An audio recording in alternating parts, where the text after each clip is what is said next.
Hi, everybody. Welcome back to Punching Back with George Papadopoulos. Today, we're filming an episode on Kevin Clinesmith and this infamous, mysterious $10,000 that I received in Israel that ended up resulting in this insane arrest at Dulles Airport. But before we get into these really critical factors about Spygate, I want to play a clip from Devin Nunes, who was recently on Dan Bongino's podcast, where a sitting congressman, probably the most in tune congressman in this entire story, Devin Nunes, basically stated to Bongino that it was only after my initial interview on the Dan Bongino show last year that he was able for the first time ever to start putting facts together related to the investigation, Spygate, and different avenues to investigate. So I thought that was very important because what it suggests to me, and I think to everybody watching this, is that even a sitting congressman who's privy to classified information that none of us have was only able to start connecting the dots after he heard my testimony, I guess, from my Dan Bongino interview when I had a gag order for so long. So that's actually what really forced me to have to launch this podcast because there was so much disinformation out there propagated by the media. They were intentionally withholding details, presenting false evidence to the American public. It was almost like a coordinated effort to silence myself, silence the president, promote fake conspiracy theories that would just basically confuse the country into hopefully resulting in an impeachment against Donald Trump initially with this Russia story, then obviously with Ukraine. Both have failed. But I really want to get this clip going because I think it really represents how confused a lot of people were initially. That interview was really telling when Papadopoulos had laid out a lot of things that we actually had not heard before. Because if you remember, we hadn't had a chance to interview him because he was under, he was being indicted, so he didn't come to our committee to be interviewed until later.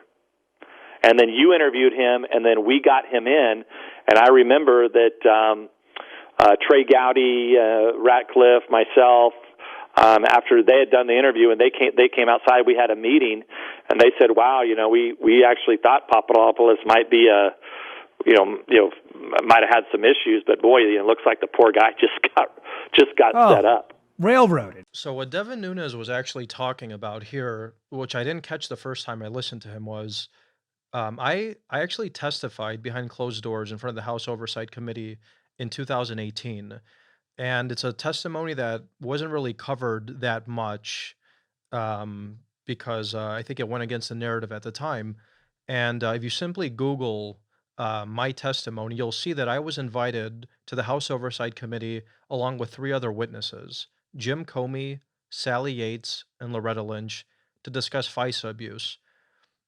Now, for everybody who's been following this story, Jim Comey was the head of the FBI. Sally Yates and Loretta Lynch were high-level DOJ officials under the previous administration. And then you have George Papadopoulos, a campaign advisor, all there to testify under oath about surveillance abuse. And what Nunes is saying here is that it was both my initial interview with Dan Bongino plus that congressional testimony in 2018 that finally woke people up, or actually people in Congress who had no idea about my story, how I fit into it, what my background was, how I got involved in two presidential campaigns, how I ended up getting embroiled in this Russia probe until I was able to testify under oath. So I thought that was actually very interesting because it clearly shows that if I didn't actually start talking from 2018 under oath, we might be in a completely different situation today where the president might be impeached based on fake evidence and fake information. The history would have been written completely wrong. My truth would have never come out unless I fought back. And initially, that's what the purpose of this testimony was. I volunteered to do it. I was very proud to do it. And if you Google my name and Oversight Committee, you could read all 300 pages of the congressional testimony if you want. But so I thought that was very interesting. Another point, since we've actually launched this podcast, for the first time ever, I've been censored. Twitter is beginning to censor me. I've had a lot of different people reach out to me and tell me, "Hey, George, look, your material's coming up as sensitive info, being shadow banned, etc." It's never happened before. I have 250,000 followers on Twitter. I just recently got verified. I've been throwing a lot of bombs out there for a long time that have really changed a lot of people's opinions on the true story. But it was only when I just launched this podcast and had my first episode on Mifsud that this bizarre censorship started. So clearly, we're tapping into something that people are getting angry about. Deep State's clearly on the defense right now, and they don't want this truth coming out. A lot of people have been trying to do amazing work out there, a lot of pundits, people going on TV, authors who have tried to understand Spygate, but they're always writing about it from an outside perspective. So I'm really honored to be here sitting in front of you and all my viewers and supporters and really telling you the truth from the guy who lived the story, me. No one else lived this story. I lived it. And it's a very unique story that only I can tell because moving forward in this episode and other episodes discussing Kevin Clinesmith, who is the topic of today's conversation, along with this infamous $10,000 setup that I was involved in. It was myself and Kevin Clinesmith in that room. It was myself and Charles Towell and a couple other shady guys in a hotel room in Tel Aviv exchanging money and no one else. So I understand people, are very intrigued. They've always speculated about, how this whole thing happened. And, I'm here to actually break this down for the first time ever from a insider perspective. Like I said, today we're going to be discussing Kevin Clinesmith.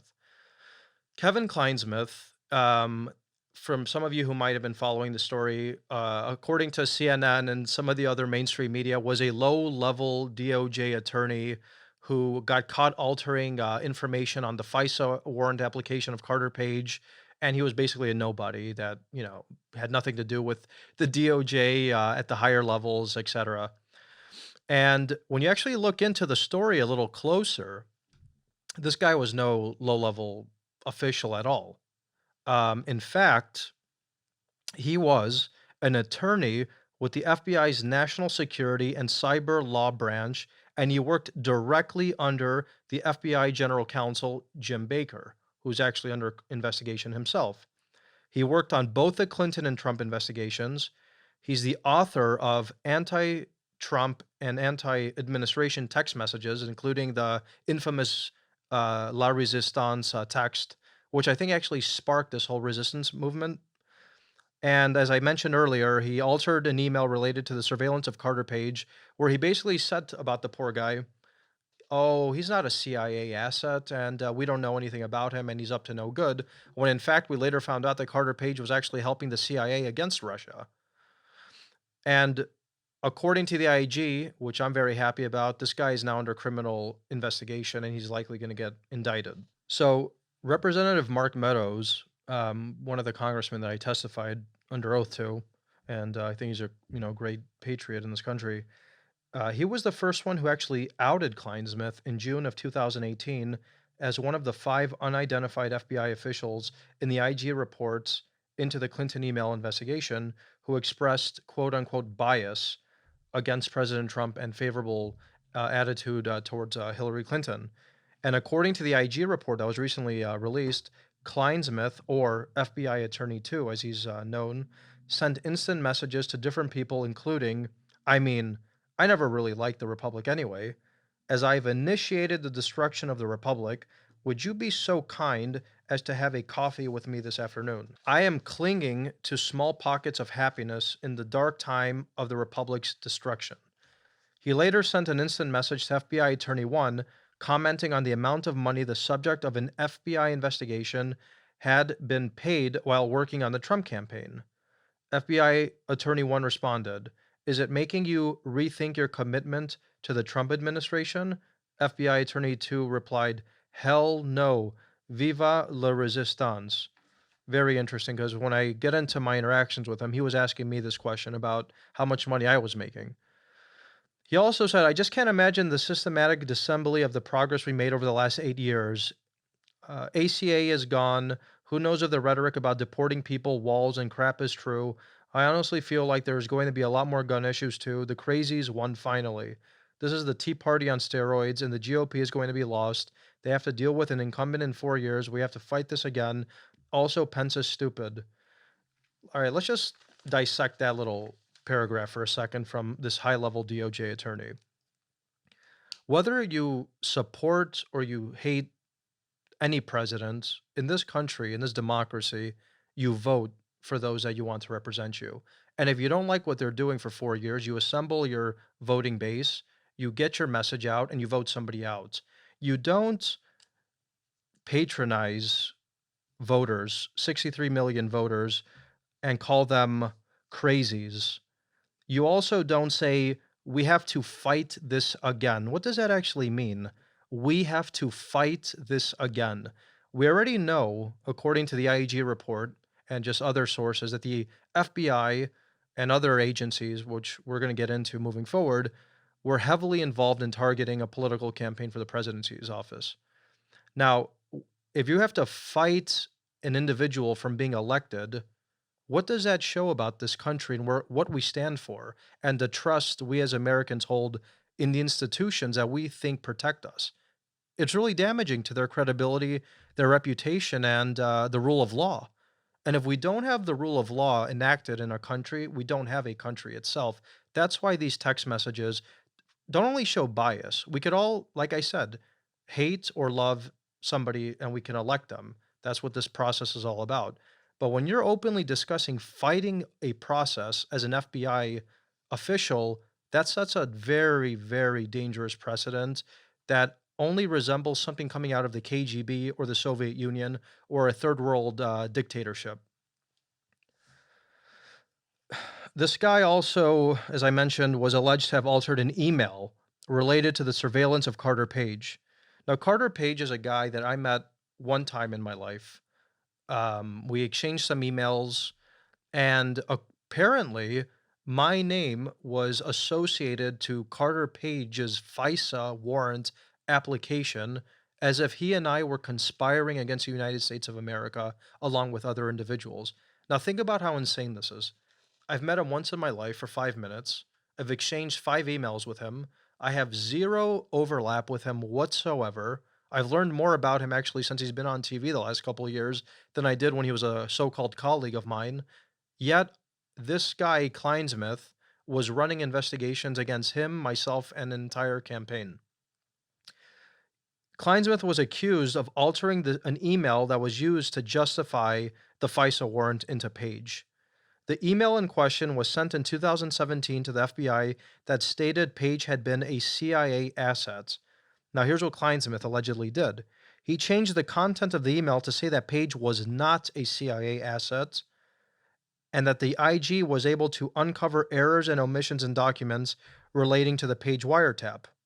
Something even more interesting that's come out recently from the FISA court itself.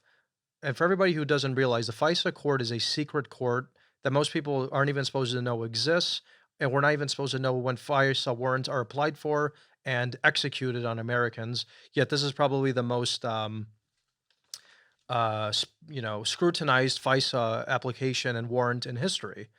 And what the FISA court said was that we were duped. Every single FISA application that had a signature of this guy, Kevin Clinesmith, which there were 4 FISA applications and renewals issued on Carter Page and others on the campaign. And we need to scrutinize that. So Kevin Clinesmith was up to no good. He left a horrible stain on the FBI's reputation and the Department of Justice. And I think it's a good move that he's now under criminal investigation because we can't have this happening in America. I had the unfortunate experience to actually run into this individual in February of 2017. And here's how the story goes between myself and Clinesmith. I'm at the inauguration. I'm having discussions there with Reince Priebus, who's the incoming White House chief of staff, and we're discussing my potential role in the administration. My background's in the energy world, so I was considered for the Energy Bureau or somewhere at the NSC related to energy matters. And after Priebus and I have a great discussion, we have a great party there with others. I get back to Chicago where I had my personal belongings, and I was, expecting to get a job with the White House or at least in the administration in early 2017. The FBI comes to my house, I think a day or two within going to General Flynn. They're asking me questions as disparate as my interactions with this Sergey Millian guy, who was a key source in the Steele dossier, and apparently he was under some sort of counterintelligence investigation, in according to the IG report. Yet he was never indicted. He never even interviewed with Mueller. Very weird story about that guy. I don't know what that was all about, except that he made contact with me in July of 2016. Then they're going to me and talking to me about my contacts with Israel, what I was up to with the Israelis, which we're going to get into because it links directly into this $10,000 setup. And then they ask me, "Oh, hey, George, did you ever hear anything about Russia and Hillary Clinton's emails?" And I said, "I never met a Russian official in my life, guys. But there was this Maltese guy who told me that the Russians have Hillary Clinton's emails, Joseph Mifsud." So when I said that, I don't think the FBI actually expected me to tell them that, because how many people who are trying to get a job in the White House are going to sit there in front of two FBI agents and say, "Hey, yeah, I got this info about Russia and Hillary." They're not, unless they love their country, which I do love my country. So when I said that, I'll never forget the FBI agents' faces. It's like told them the sky is blue and 2 plus 2 equals 4. They weren't even shocked. After that, they kinda looked at me like, "Oh, wow, we were surprised you said that to us. So how many times did you meet this guy and when?" And that's when I basically said, "Oh, I met him before the campaign, and there was some, mix-up of dates, and then I ended up, getting caught up in a lying charge because of that." But that's not even, the end with these people. And I wanna make it clear, I love the FBI and I love law enforcement. I think these are the greatest people in the world. They do great things for America. They put their lives on the line. So I'm not anti-cop, I'm not anti-law enforcement, but there were some bad apples in this group. We all know it now. It's objectively, even the mainstream media has called out the leadership of the FBI, in particular FBI agents, for wrongdoing and egregious misconduct. So I leave the first interview with the FBI, and I go home thinking I there was nothing wrong. I actually had an interview that same night to join the administration. It went well. A couple days later, I get a email from the FBI. "Hey, we want to meet with you. Can we get coffee?" I didn't think I did anything wrong, so I said, "Okay." This is how naive I was back then. Going without a lawyer, talking to the government, thinking you're helping them, like. And they tell me, "We want you to wear a wire against Joseph Mifsud."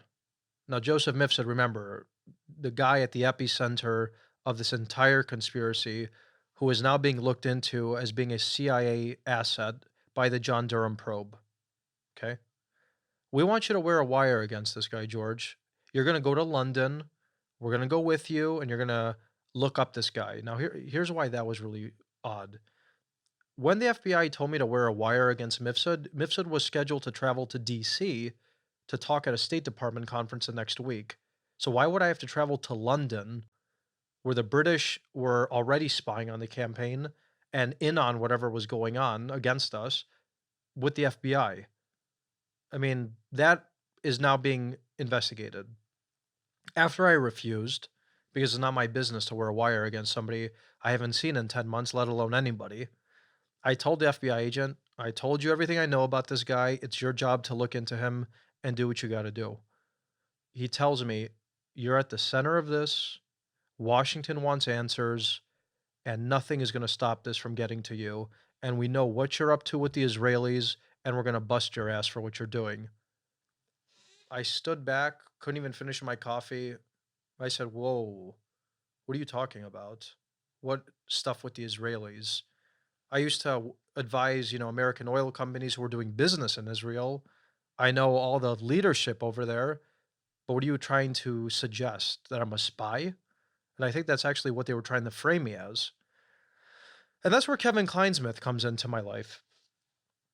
The next week, my lawyers in Chicago, who had no clue how to deal with this situation, because you could understand how confusing the situation was for myself, my lawyers, and the whole country at that time. This is 2017. They're like, "The DOJ wants to come talk to you. We're going to bring him to our office, and, we'll just get them out of our hair, and let's move on with your life, George." At that point, I just wanted to be left alone. I didn't want to even join the administration. I got sick of the FBI bothering me, and I didn't think I'd join the administration anyway with the FBI all over me. So I thought one more meeting, and I'll just end up, starting a business or, getting into the private sector and start advising like I used to in the energy world. I'm in my lawyer's office in Chicago, and I just thought I was going to talk to the two FBI agents again who interviewed me initially, but that's not what happened. In comes this young guy with glasses, with a black turncoat or trench coat, whatever you want to call it, Kevin Clinesmith, the guy whose face has been plastered all over the world media for, basically falsifying documents and trying to harm a presidential campaign. Younger lawyer and five other guys, including two or three FBI agents. I'm like, all right, this guy, Joseph Mifsud, clearly has to be a big deal, and that's what they want to talk to me, right? Wrong. I'm sitting there at this huge round table with all these FBI agents and DOJ lawyer. Kevin Clinesmith is across from me. He's leading the discussion. And I tell him, guys, I told you everything I know about Joseph Mifsud. I have no problem giving you his phone number, his email. He told me this information, but there's nothing else I know about this guy. Clinesmith was not interested at all in Mifsud, and neither was anybody in that entire room. So right away, my antennas started going up. I thought you were here to talk about Mifsud, but you're not. And that's actually when looking back on it now, I understood from at least 2017, probably earlier, 2016, the purpose of Joseph Mifsud coming into my life was to drop that information in my lap regarding Hillary Clinton's emails in the hands of the Russians so that I would then transmit that information to the campaign to create a fake collusion case, which never existed and was completely a fabricated entrapment story. And Clinesmith doesn't care about Mifsud. He starts to ask me the question I probably heard 50 other times from the FBI and Mueller and etc. Who did you tell on the campaign what this guy told you? And I said, I didn't tell anybody on the campaign. I thought he was just a BSer, meaning Joseph Mifsud. And I have, nothing to do with this guy. Why are you alleging that I told somebody? Everybody was furious in the room. It's like they didn't get me because that was what they wanted. They wanted to make sure that I sent that info to somebody on the campaign so that they could nail the campaign and the administration for a fake collusion story. But I never told anybody on the campaign because it's not my business to spread rumors around. So once I said that, he says to me, "Do you remember talking to a friendly ambassador?" I said, "I've met a lot of ambassadors. Who are you talking about?"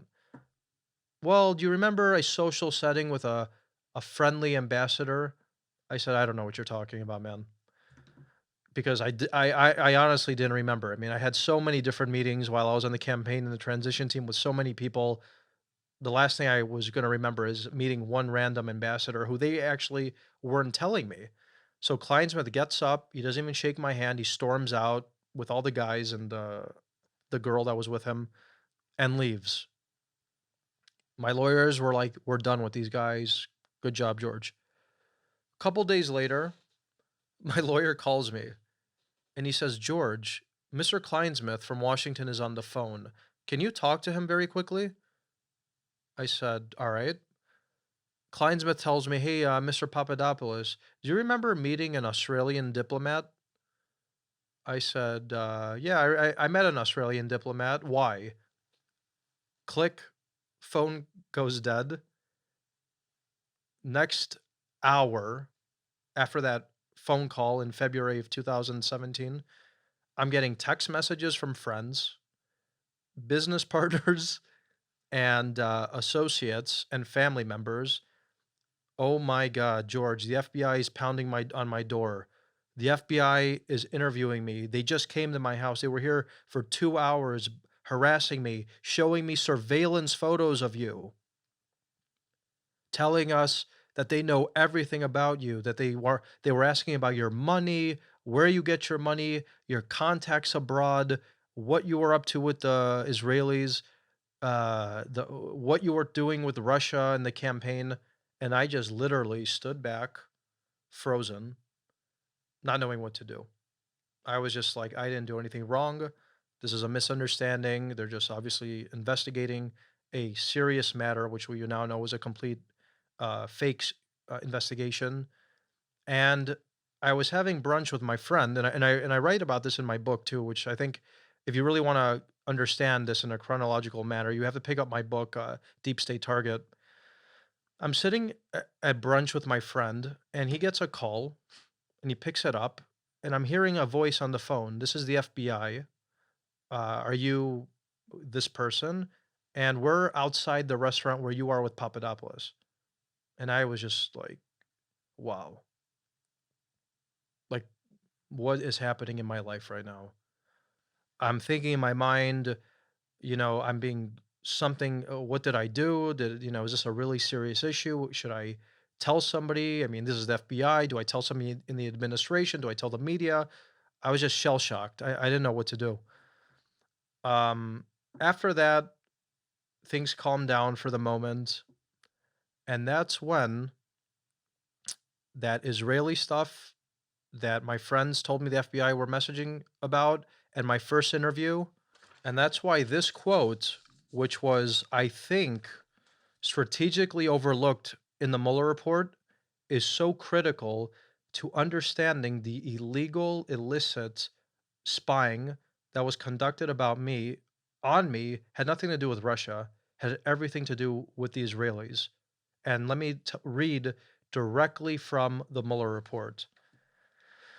While the investigation revealed significant ties between Papadopoulos and Israel, parentheses, and search warrants were obtained in part on that basis, meaning plural, warrants, the office ultimately determined that the evidence was not sufficient to obtain and sustain a conviction under the Foreign Agents Registration Act or Section 951 of the tax code. The report reads.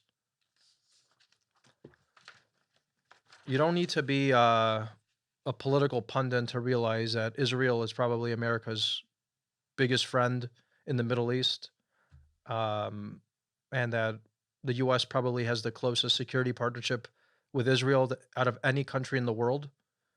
So to actually read this quote about me, having the FBI contacting me about Israel, Kevin Clinesmith talking about this, my friends being interrogated, all suggested to me that while I never was an agent of a foreign country, including Israel, the next step that Clinesmith took and the FBI and Mueller took was to frame me as an agent in order to try and squeeze me. And that's exactly what happened next. Looking at the IG report, there was also another effort to basically spy on me regarding those exact ties to both the energy world and Israel.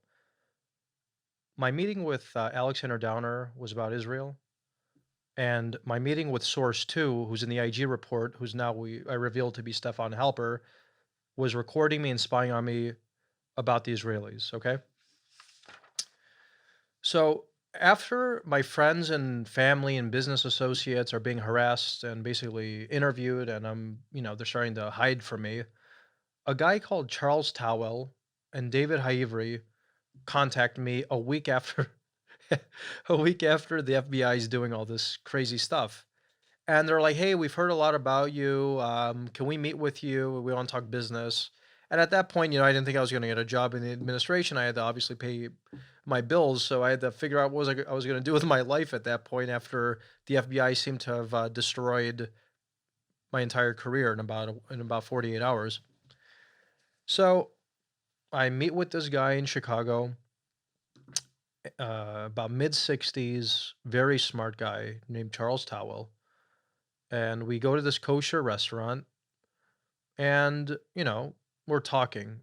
He's apparently a businessman, trying to figure out what I'm all about, and I'll never forget what he tells me. He's like, "George, everybody could hear us at what we're saying at this table, right?"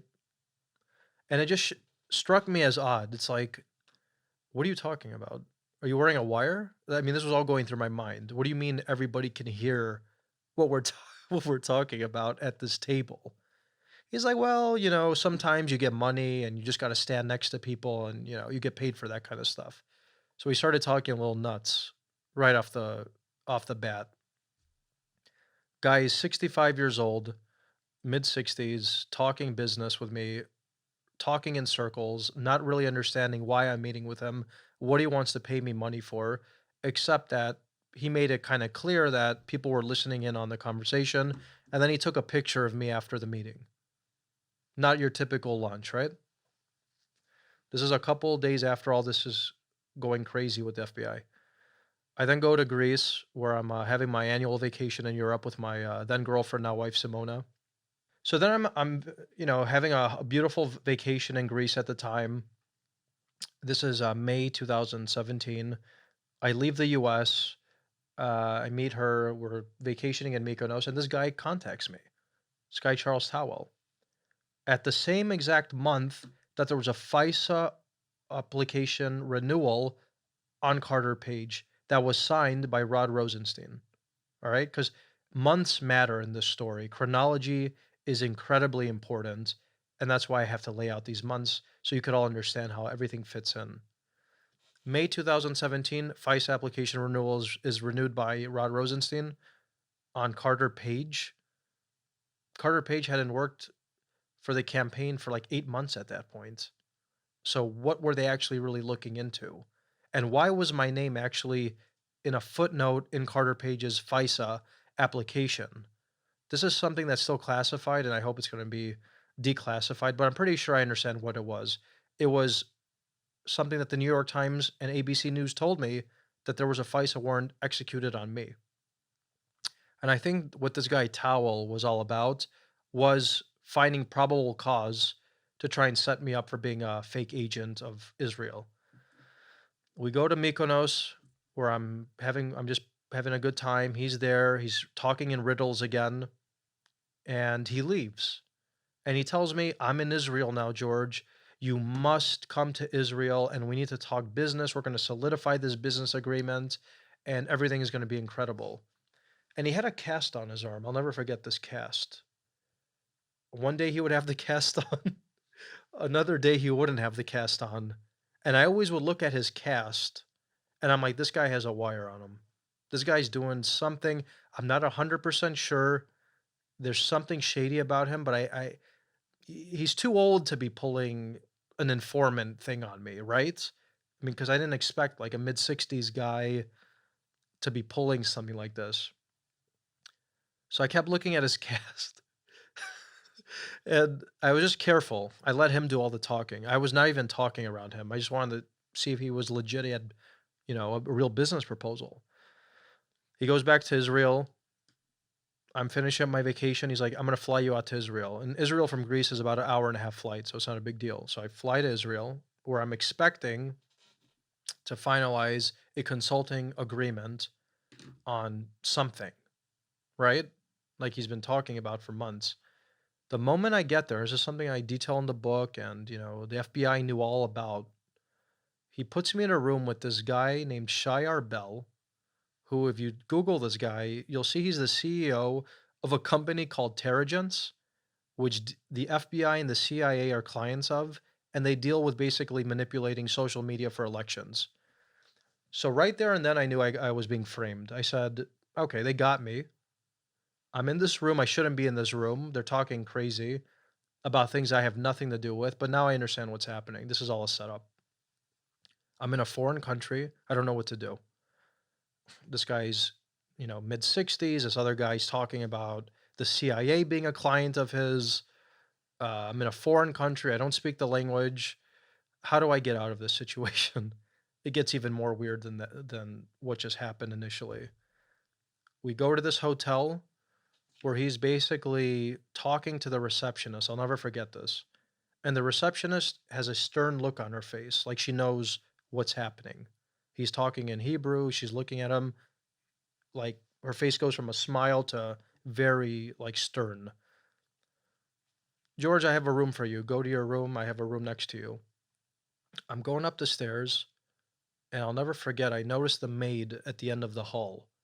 She's looking at me like horrified.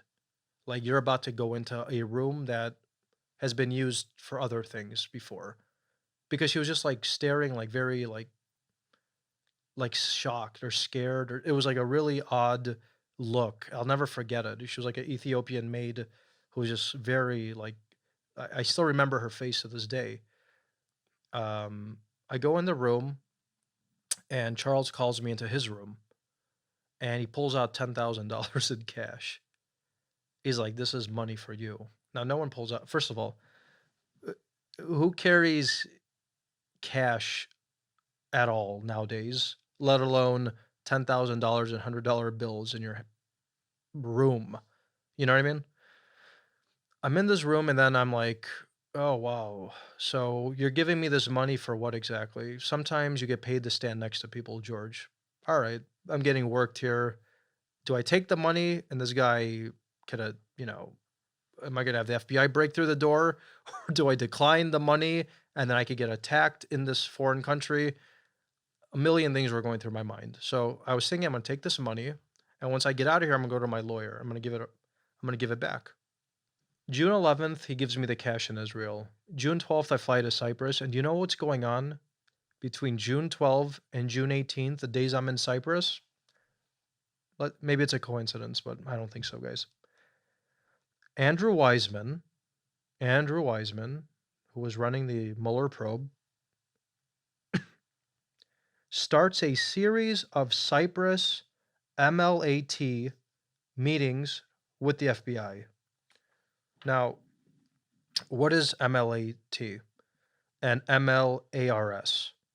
It's the Department of Justice, Criminal Division, Money Laundering, and Asset Recovery Section.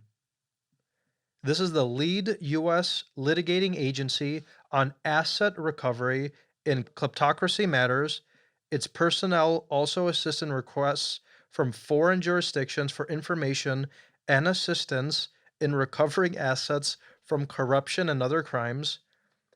And we encourage our partners to first contact MLARS to discuss how the United States can help obtain evidence and information formally and informally. I had a huge history in Cyprus. From 2014, I was meeting with the president of Cyprus, oil companies operating there. I knew Cyprus inside and out. It's also a money laundering world capital, of money laundering in the world. So it's an interesting country, island. It's situated south of Turkey, 45 minutes from Israel, just north of Egypt. You have a Russian presence there, British presence there, Turkish presence, Greek presence, American CIA, MI6, KGB. If you make a spy movie, Cyprus is the perfect backdrop for this place. And I get there, and Wiseman begins these calls from 12 June to 18 June, basically with Cypriot authorities trying to recover assets for corruption and money laundering. I leave Cyprus, thank God, and I fly to Greece. And I've flown into Athens airport probably 20 times in my life. It was the first time ever that there were dogs sniffing for money.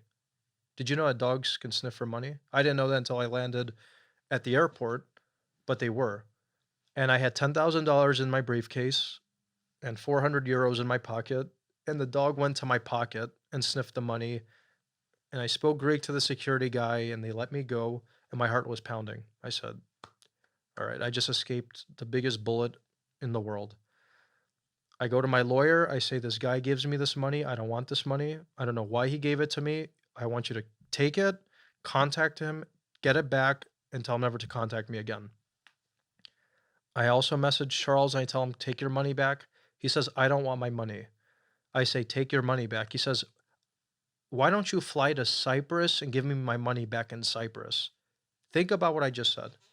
He's telling me to travel with $10,000 in cash to Cyprus to drop it off to him in the middle of what was going on with Wiseman and the Cypriot authorities. What happened next, probably most of you know.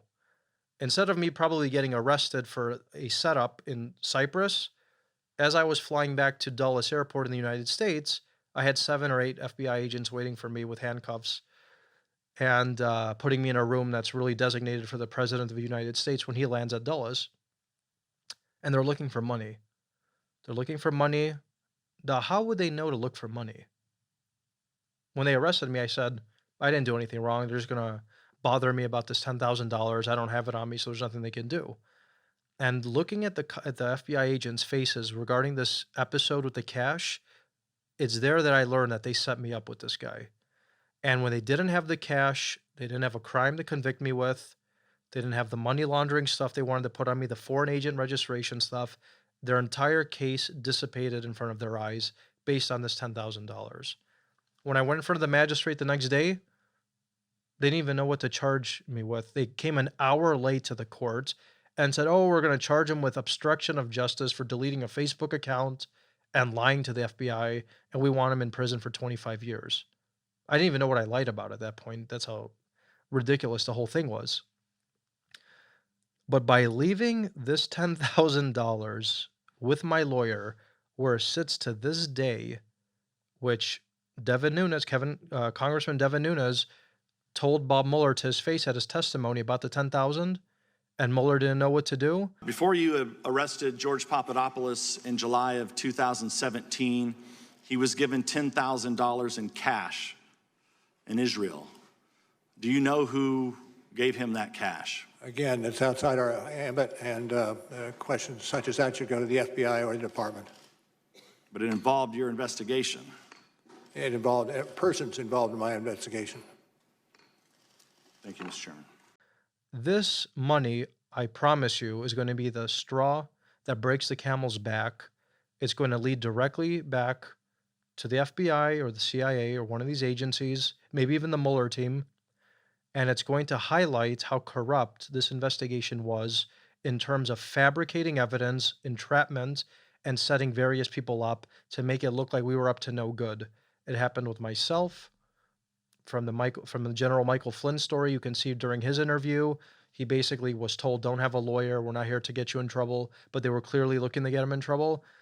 And how we overcame these obstacles and still came out relatively unscathed and punching back the way we are now, ladies and gentlemen, it's a miracle. And, I'm really looking forward to seeing what Durham comes up with the findings on these serial numbers on the $10,000. So hope you enjoyed the show. We're going to have a lot more updates moving forward as the Durham probe ramps up. And once these bills are eventually investigated, we're going to get even more insights. Probably one of the most interesting parts of Spygate is this $10,000 situation, which we just covered in episode 3 today. But I guarantee you we're probably going to have a lot of questions regarding this situation, because this is really the first time that I've ever covered it properly and anyone has actually looked into it in this depth. So if you have questions, feel free to DM me, use the hashtag punching back, send your questions, and we'll try to get to even more questions as they come through. Thank you, everybody. I really hope you enjoyed episode 3 of Punching Back with George Papadopoulos. But as most of you now know, we're beginning to get censored. Twitter is censoring the podcast. YouTube is censoring it. So it's really up to you to subscribe yourselves on the Himalaya app or wherever you listen or watch your podcast to continue to make this thing big, to help me grow it. And if you really want to contribute in a way that will take us to the next level, you can provide for $4.99 access to the premium content and premium subscription on the Himalaya app. For premium subscribers, you're going to get Q&A, behind the scenes footage, and a lot of other premium content that's not available for the normal subscribers. So continue to support me. This is all about punching back, providing a counter narrative, and impacting the 2020 election. Thanks so much.